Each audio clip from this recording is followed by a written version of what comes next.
Salut, dans cette vidéo, je pense que je vais vous faire rêver et je vais rêver également. En tout cas, je suis sûr qu'on va en prendre plein les yeux. Alors cette vidéo a été réalisée en collaboration avec LG qui m'a envoyé le tout dernier OLED Evo G4 en 65 pouces. C'est tout simplement le plus haut de gamme des téléviseurs de la marque. Alors ce test va aussi être passionnant pour moi car je connais très bien le OLED Evo G3, le modèle de l'an dernier qui était pour moi le téléviseur le plus fou que j'avais jamais vu et c'est même pour ça que je l'ai acheté l'an dernier. Et quand LG m'a proposé de tester le OLED Evo G4 qui est derrière moi, je me suis dit waouh, ça va être super intéressant et j'ai donc ramené mon OLED Evo G3 ici au bureau pour le comparer avec ce tout nouveau modèle de 2024. Alors LG c'est le spécialiste de l'OLED, ça fait 11 ans que LG fabrique des dalles OLED et fait évoluer cette technologie avec des processeurs et un traitement qui permettent à chaque fois d'améliorer l'image et le son. Alors sur cette génération 2024 OLED Evo G4, on retrouve la même évolution au niveau de la dalle OLED que LG avait introduit l'an dernier, le Micro Lens Array, donc MLA, un système de micro-lentilles qui permettent d'obtenir une très haute luminosité qui jusqu'alors était un petit peu le point faible des écrans OLED et là c'est réussi. Je l'ai remarqué avec le OLED Evo G3, mais avec le OLED Evo G4, ça promet d'être encore plus lumineux car la forme de ces micro-lentilles a été modifiée pour être optimisée. Et je sais ce que vous êtes en train de vous dire, hein, sur une dalle OLED, on pourrait avoir peur du marquage s'il y a plus de luminosité, sauf que ces micro-lentilles sont installées sur une couche qui est différente de celle de la dalle OLED, donc il n'y a pas de risque supérieur de marquage puisque la couche MLA est devant la couche de la dalle OLED pour booster la luminosité émise par les pixels. Et puis en plus de la couche MLA, il y a aussi un nouveau processeur, le Alpha 11 AI 4K, donc boosté à l'IA, qui va améliorer le traitement de l'image grâce à des algorithmes assez complexes. LG nous parle d'amélioration de performance IA, de l'optimisation des graphismes et de la vitesse de traitement. D'ailleurs, si vous ne connaissez pas bien la technologie OLED, il faut comprendre que chaque pixel est auto-émissif, c'est-à-dire qu'il produit sa propre lumière et chaque pixel est donc indépendant des 8 millions d'autres. Donc sur une dalle OLED, il n'y a pas de zone de lumière périphérique au pixel qui pourrait les gêner et le résultat est simple, hein, quand un pixel doit afficher du noir, il est tout simplement éteint et c'est pour cette raison qu'on parle de contraste infini sur les dalles OLED. Et donc pour cette nouvelle génération OLED Evo G4, LG a introduit deux nouveautés. Un algorithme qui s'appelle Brightness Booster Max qui promet 150% de luminosité en plus par rapport à une dalle OLED classique. Le Brightness Booster Max est la combinaison de la nouvelle architecture de contrôle de la lumière, la dalle avec la MLA, et de l'algorithme boostant la luminosité. Et puis 100% du volume et de la fidélité des couleurs, au moins équivalent et peut-être même peut dépasser l'espace colorimétrique DCI-P3. L'IA va aussi permettre d'optimiser des sources qui ne sont pas 4K en faisant ce qu'on appelle de l'upscaling, c'est-à-dire en mettant le contenu à l'échelle tout en améliorant l'image pour qu'elle soit aussi proche que possible d'une source de qualité 4K. Et avec ce processeur, il n'y a pas que l'image qui bénéficie des performances de l'IA, il y a aussi le son avec un réglage acoustique optimisé par l'IA. D'ailleurs, pour le son, dans ce téléviseur qui est ultra fin, on le verra tout à l'heure, hein, à peine 2 cm d'épaisseur, LG a aussi réussi à intégrer 4 haut-parleurs d'une puissance totale de 60 watts et qui vont permettre de délivrer un son virtuel en 11.1.2 qui devrait donc remplir tout l'espace. Il est aussi compatible Dolby Atmos et DTS:X et il y a aussi plusieurs traitements pour optimiser la voix, le niveau sonore, toujours en temps réel. Ensuite, il faut aussi que je vous parle de l'interface qui fait tourner ce téléviseur, WebOS de LG. Et bien, cette année, elle a encore été améliorée et elle va continuer à l'être puisque LG promet des mises à jour de 4 versions de WebOS pendant donc 5 ans à partir d'aujourd'hui. On verra tout ce que permet de faire WebOS en termes de connectivité et je pense qu'on n'est pas au bout de nos surprises. Enfin, un point important, c'est tout ce que propose le OLED Evo G4 pour le gaming. Ce téléviseur est compatible HDMI 2.1, AMD FreeSync Premium et Nvidia G-Sync. Il assure un taux de rafraîchissement de 144 Hz. Il est aussi compatible VRR, donc Variable Bitrate, ce qui devrait nous donner un écran ultra luxueux pour le jeu vidéo. Alors je suis désolé, hein, tout ça c'est vraiment un petit peu technique, mais il fallait vraiment que je vous l'explique avant de tester pour vous. Pour ma part, c'est le moment de faire un petit peu de sport car on va déballer cet immense téléviseur. On va faire très attention, je vous promets, et je vais demander à Fanny et Manon de me donner un coup de main parce que le carton est vraiment énorme. Allez,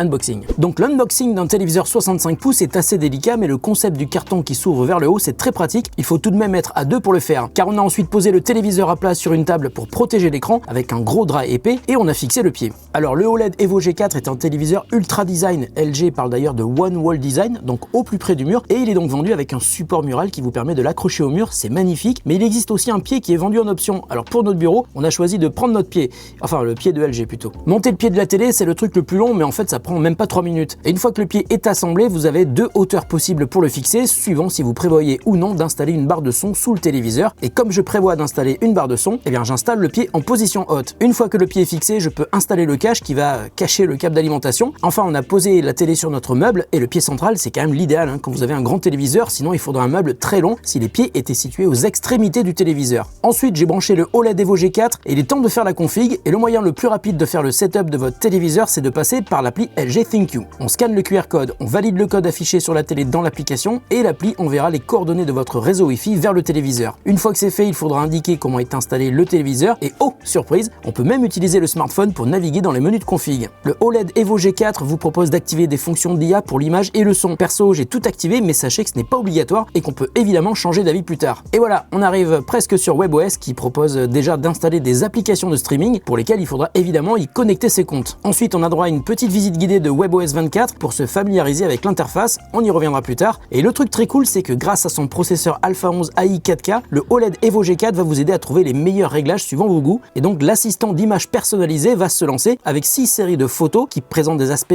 colorimétriques différents et c'est à partir de vos choix que le réglage de base va être mis en place. Évidemment, ce réglage personnalisé est loin d'être le seul disponible et une fois que tous les réglages sont effectués, vous êtes prêt pour en prendre plein les yeux. D'ailleurs, dès que j'ai commencé à utiliser le téléviseur, je me suis aperçu que les réglages de l'IA donnent un résultat vraiment très bon. J'ai pas eu besoin de changer les réglages alors que généralement sur une télé, c'est le premier truc qu'on fait une fois qu'on l'a installé. Bon, me revoilà, j'ai pris un peu de temps mais j'ai maintenant suffisamment d'heures et même de jours de tests derrière moi pour vous donner mon avis sur le magnifique OLED Evo G4 qui trône ici dans notre bureau depuis maintenant un mois. Alors comme je vous l'expliquais au début, aujourd'hui on ne trouve pas mieux en termes de qualité d'image mais aussi de son chez LG. Ce téléviseur va vraiment aux extrêmes, on sent réellement que la marque a mis tout son savoir-faire dans ce produit qui dépasse tout ce que j'ai vu avant. J'avais été bluffé par le OLED Evo G3 l'an dernier et lors de mes premiers essais du OLED Evo G4, même si je n'ai pas tout de suite vu la différence, le fait de les mettre à côté permet de voir l'évolution entre ces deux générations. En regardant les mêmes contenus de manière synchronisée, on voit bien que le niveau de luminosité a été amélioré, tout comme le rendu des couleurs qui s'approche encore plus de la réalité. Et cela s'est confirmé avec d'autres personnes, comme je vous l'ai dit, parce que j'ai demandé à Fanny, à Manon, mais aussi à d'autres personnes qui bossent ici dans notre bâtiment, de regarder les deux téléviseurs. Ce sont tous deux d'excellents produits, c'est du haut de gamme, mais on voit l'évolution entre la génération 2023 et la version 2024. Alors il va falloir me croire sur parole, et ce pour deux raisons. D'une part, je vous l'ai dit, c'est une vidéo qui est réalisée en partenariat avec LG, et malgré tout, comme pour toutes nos vidéos en partenariat,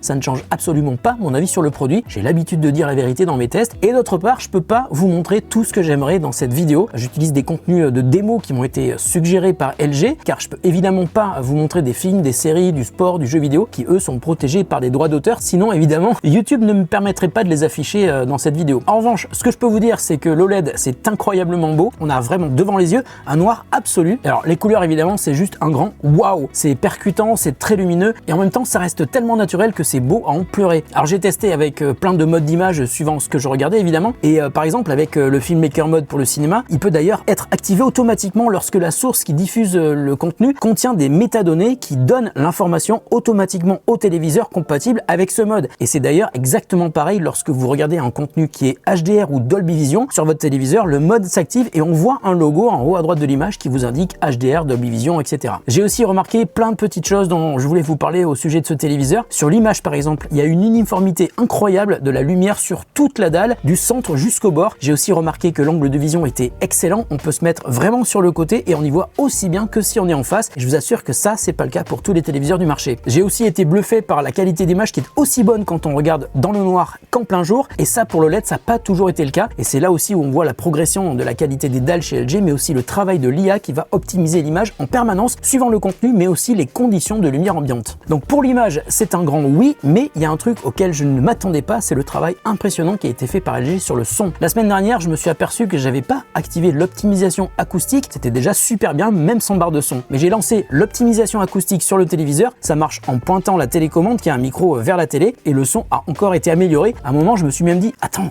mais les basses elles arrivent d'où là? Je crois que c'est une des premières fois que je ne ressens pas le besoin d'ajouter une barre de son sur un téléviseur pour avoir de vraies fréquences graves hyper immersives. Alors malheureusement, j'ai pas pu tester les fonctionnalités de gaming, le calendrier joue pas en ma faveur. J'ai pas de PC en ce moment, ni de PS5 ni de Xbox Series X, mais avec les spécifications indiquées par ce téléviseur sur des aspects que les gamers recherchent, je suis convaincu que je ne serai pas déçu et sans doute que vous non plus. Alors en revanche, on peut connecter son compte GeForce Now pour jouer en streaming en connectant une manette en Bluetooth et on peut même jouer à des jeux qui sont déjà installés ou qu'on peut installer sur ce téléviseur en jouant avec la télécommande par exemple. Donc j'ai pris 1 milliard de notes mais je peux pas vous dire, mais il y a un point quand même qui m'apparaît super intéressant et dont je voulais vous parler, c'est le nombre hallucinant de possibilités de connectivité. On peut brancher un casque Bluetooth mais aussi des enceintes Bluetooth par exemple pour les utiliser en surround, c'est assez fou. On peut aussi brancher évidemment une barre de son et en utilisant une barre de son LG, on aura accès à une fonctionnalité qui s'appelle Wow Orchestra qui permet de faire fonctionner la barre de son en même temps que les haut-parleurs intégrés de la télé. Et puis il y a un truc assez sympa avec les barres de son LG, c'est qu'on n'a pas besoin de relier le téléviseur à la barre de son avec des câbles, parce qu'il y a une fonctionnalité qui s'appelle Wowcast et qui qui permet de les relier sans fil. Et puis il y a une autre force évidemment sur ce téléviseur, c'est WebOS 24 qui est un système ultra riche et qui vous permet de faire tellement de choses qu'on ne ressent jamais le besoin de brancher un appareil externe. On y trouve toutes les applis de streaming majeures et là je parle aussi bien des applis vidéo comme Netflix, Apple TV+,